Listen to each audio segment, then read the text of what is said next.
ಇವತ್ತೊಂದು ಬೆಳಿಗ್ಗಿನ ತಿಂಡಿ ಮಾಡುವ, ಬೇಗ ಆಗ್ತದೆ, ಖಾಲಿ 5 ನಿಮಿಷದಲ್ಲಿ ಆಗ್ತದೆ. ಬೆಳಿಗ್ಗೆ ಕೂಡ ತಿನ್ಬಹುದು ಇದನ್ನು, ಸಂಜೆ ಕೂಡ ನಿಮ್ಗೆ ಟೀ ಟೈಮ್ಗೆ ತಿನ್ಬಹುದು. ನೋಡಿ ಈ ಬ್ರೆಡ್ ಅನ್ನು ಚಿಕ್ಕ ಚಿಕ್ಕ ಪೀಸ್ ಮಾಡುವ.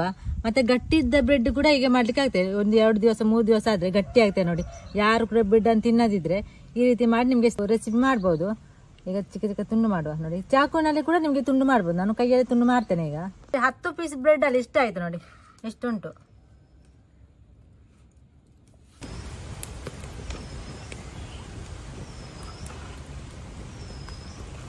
ನೋಡಿ ಮೊದಲಿಗೆ ಒಂದು ಬಾಣಲೆ ಇಡುವ. ಯಾವ್ದು ಕೂಡ ಆಗ್ತದೆ, ಬಾಣಲೆ ಸ್ವಲ್ಪ ದೊಡ್ಡ ತಕೊಂಡ್ರೆ ಒಳ್ಳೇದು, ಯಾಕೆಂದ್ರೆ ಮಗುಚಿರ್ಲಿಕ್ಕೆ ಸುಲಭ ಆಗ್ತದೆ. 2 ಚಮಚ ಆಗುವಷ್ಟು ತೆಂಗಿನೆಣ್ಣೆ ಹಾಕುವ. ಮತ್ತೆ ನಿಮ್ಗೆ ತುಪ್ಪ ಕೂಡ ಹಾಕ್ಬೋದು ಇದರ ಬದಲು. ಬೇರೆ ಕುಕ್ಕಿಂಗ್ ಆಯಿಲ್ ಯಾವ್ದು ಕೂಡ ಆಗ್ತದೆ. ಸ್ವಲ್ಪ ಇದಕ್ಕೆ ಕರಿಬೇವಿನ ಸೊಪ್ಪು ಹಾಕುವ. 1 ಈರುಳ್ಳಿ ಉಂಟು, 2 ಹಸಿಮೆಣಸು ಉಂಟು. ಇದನ್ನು ಚಿಕ್ಕದಾಗಿ ತುಂಡು ಮಾಡಿ ತಂದದ್ದು ಈರುಳ್ಳಿಯನ್ನು. ಹಸಿಮೆಣಸು ಕೂಡ ಚಿಕ್ಕ ಚಿಕ್ಕ ತುಂಡು ಮಾಡಿದ್ದೇನೆ. ಸ್ವಲ್ಪ ಕಲರ್ ಬರೋವರೆಗೂ ಫ್ರೈ ಮಾಡಿದ್ರೆ ಆಯ್ತು. ಫ್ರೈ ಆದ ಸಾಕು ಈರುಳ್ಳಿ. ಇದಕ್ಕೆ ರುಚಿಗೆ ಬೇಕಾದಷ್ಟು ಉಪ್ಪು ಹಾಕುವ. ಸ್ವಲ್ಪ ಅರಶಿನ ಹುಡಿ 1/4 ಚಮಚ ಸಾಕು. ಇದನ್ನೊಮ್ಮೆ ಚಂದ ಮಾಡಿ ಮಿಕ್ಸ್ ಮಾಡುವ. ಮತ್ತೆ ಮೆಣಸಿನ ಹುಡಿ ಎಂತದ್ದು ಕೂಡ ನಾನು ಹಾಕುದಿಲ್ಲ ಇದಕ್ಕೆ. ಬೇಕಿದ್ರೆ ಹಾಕ್ಬೋದು, ಸ್ವಲ್ಪ ಖಾರ ಆಗ್ತದೆ ಹಾಕಿದ್ರೆ.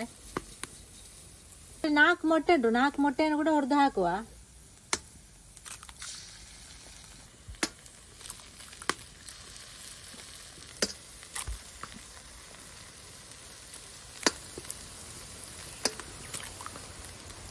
ಚಂದ ಮಿಕ್ಸ್ ಮಾಡು. ಅದು ಹುಡಿ ಹುಡಿ ಆಗ್ಬೇಕು ಮೊಟ್ಟೆ ಎಲ್ಲ.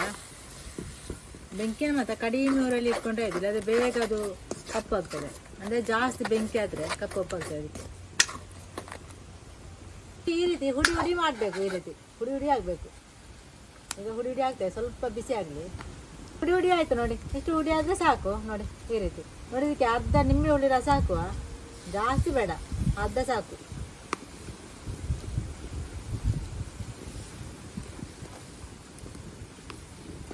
ಸ್ವಲ್ಪ ಕೊತ್ತಂಬರಿ ಸೊಪ್ಪು ಹಾಕಿ ಚಂದ ಮಾಡಿ ಮಿಕ್ಸ್ ಮಾಡಿದ್ರೆ ಆಯ್ತು.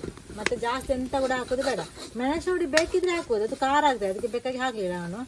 ಇದಕ್ಕೆ ಈಗ ನೋಡಿ ತುಂಡು ಮಾಡಿದ ಬ್ರೆಡ್ ಅನ್ನು ಹಾಕಿದ್ರೆ ಆಯ್ತು. ಎಷ್ಟು ಬೇಗ ತಿಂಡಿ ಆಯ್ತು ನೋಡಿ. ಅದನ್ನು ಚಂದ ಮಾಡಿ ಮಿಕ್ಸ್ ಮಾಡುವ. ಇದಕ್ಕೆ ನೋಡಿ ನೀರಂತ ಹಾಕೋದು ಬೇಡ. ನೀರು ಹಾಕಿದ್ರೆ ಒಳ್ಳೇದಾಗುದಿಲ್ಲ ಅದು, ಅದಕ್ಕೆ ಬೇಕಾಗಿ.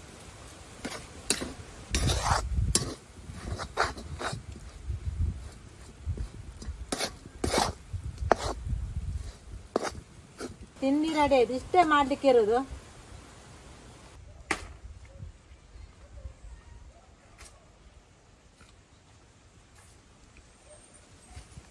ನೋಡಿ ಬ್ರೆಡ್ ರೆಸಿಪಿ ರೆಡಿ ಆಯ್ತು. ನೋಡಿ ಖಾಲಿ ಬ್ರೆಡ್ ತಿನ್ನುವ ಬದಲು ಅಂದ್ರೆ ಗಟ್ಟಿ ಗಟ್ಟಿ ಇರ್ತದೆ ನೋಡಿ, ಈ ರೀತಿ ಮಾಡ್ಬೋದು. ಈ ರೀತಿ ಮಾಡಿ ತಿನ್ಬೋದು. ಟಿಫಿನಿಗೆ ಕೂಡ ಈ ತಿಂಡಿಯನ್ನು ಮಾಡಿ ಕೊಡ್ಬೋದು ಮಕ್ಕಳಿಗೆಲ್ಲ. ಇದೇ ರೀತಿ ನೀವು ಒಮ್ಮೆ ಮಾಡಿ ನೋಡಿ.